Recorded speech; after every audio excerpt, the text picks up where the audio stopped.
You know, I usually sit here and take questions. You're going through a stretch like we've been going through, you know, and I've heard a lot of people do this. I never have. But I just want to give God the credit and thank him for that win. You like that, Rod? Question.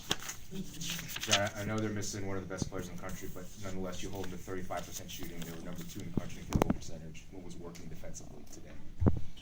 You know, I thought our guys were and everybody, not just 4 people on the court and 5th is and 3 on the court and 2 on.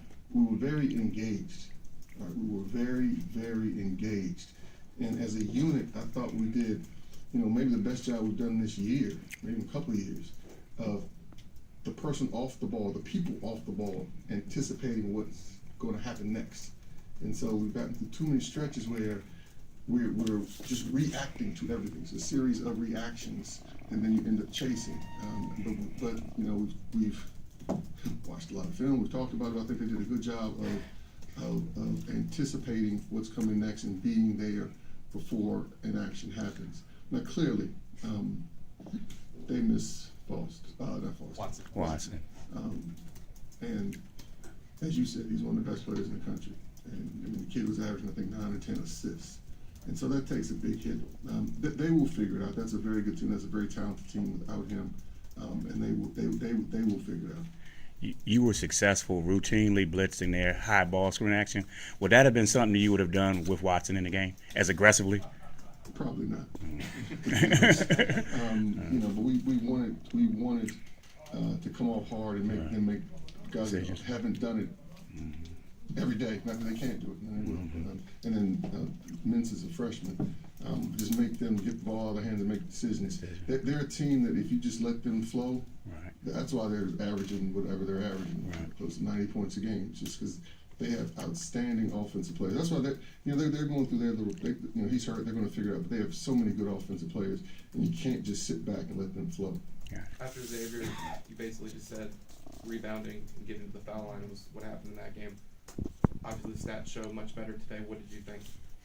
Now, I might have said that, but I don't want to minimize everything else that went on in that game also. But, I mean, clearly, Xavier went to the foul line 49 times.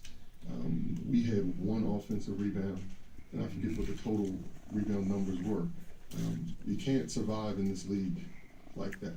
And so, you know, we have to, we did a better job today. We did a better job of not fouling. You know, the first part of the year, we were very good at not fouling and getting to the line, and then we kind of reverted. And so today, I think the guys, that goes to my initial point, just paying attention to the details, where they make sure we had our hands up and moved our feet. So hopefully we keep that going. Second one, Jessie, the team's been struggling to rebound throughout Big East play, but today you out-rebounded them by 11. What was working for the boys for you guys? We just made sure, excuse me, we just made sure we put a body on everybody. You know, that's a team that you have to box out because, you know, a lot of their offense is shooting the ball and then getting out rebound, getting second opportunities and third opportunities. So we made sure we put a body on everybody and make sure we box out so they can get those opportunities, and it worked out in our favor today. And also part of that, you know, I think a lot of people, when you start talking about rebounding, you start thinking about the big guys, you know, but our perimeter guys haven't been as engaged with rebounding as they were today. I mean, you look at John Momore with 6, Rodney with 5, Jagan with 4. And so it's easy to look at, okay, what did Marcus do? What did Jessie do? What did BJ do? What did Akoi do? But I thought our guards, our perimeter players, did a good job of running down the longer rebounds.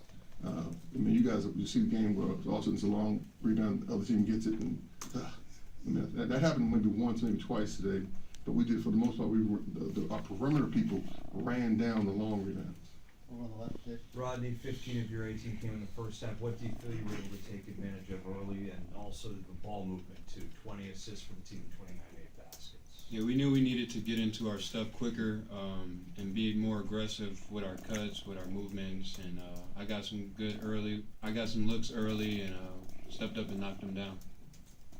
Rodney, wasn't just getting 3, though you were attacking the basket, you were attacking something about defensively for them that you guys saw you could take advantage of it? And I guess that and how much did Watson's absence hurt them? Do you think on that end?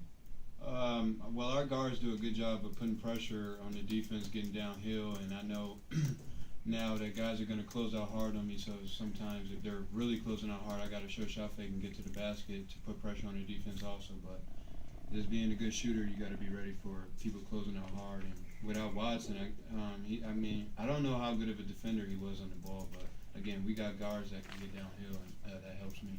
And he said that because he hadn't played against him. I understand that. He said that because he Watch film on him. hadn't played against him. But also part of the plan, you know, and looking at our game last year, our game at their place where we lost, we took too many threes. We were just passing around the perimeter, so we wanted to make sure, you know, let's get to the rim, let's get a paint touch, and we were successful, especially early when they were doubling. Every time the ball went into the paint, I think Jessie, BJ, Marcus did a very good job of throwing it out, and then the perimeter person making the play or making the next pass, and then also as you indicated, as Rodney indicated, our guys, let's get to the basket. Let's not settle for chucking up these shots over and over and over again. Gino? Jesse, for the first, 12 minutes of the game, neither team was really making that many shots. Then you go on that, I guess it was 13-2 run, you're up 9 points. What changed there? What triggered that little spurt for you? I think we just started making shots, you know, and started attacking the basket, get to the free throw line, and, you know, not settling for threes like Coach said. And then we were really focused on defense today, so I think that helped us a lot during our run. You know, we got to stop them. You know, they're a great three-point shooting team too, and we held them to 1-3 for the whole game, and that was a big aspect of that too. So, you know, it was just an all-around team effort. John, if you answered this already, sorry, but on a year where it's been tough to find that consistency, how good did it feel to have a good shooting night like this, play defense the way you guys did? Feels really good. Feels really, really good. You know, and so now we have to work like we did this week. And not that we hadn't been working, the kids have been working really hard. They've been working very, very hard, day in, day out. And then we just have to come out and see if we can produce a similar result in Indiana. Tyler, second round. Coach, can you talk about what went into the decision to start Jonathan and how he did? I thought John was good. I just thought it was time to do it. But I thought he played well. Like I said, he rebounded. He goes past, how many assists did John have? He showed in the stat sheet. Three. But he makes basketball plays. What? You? Okay, hold on.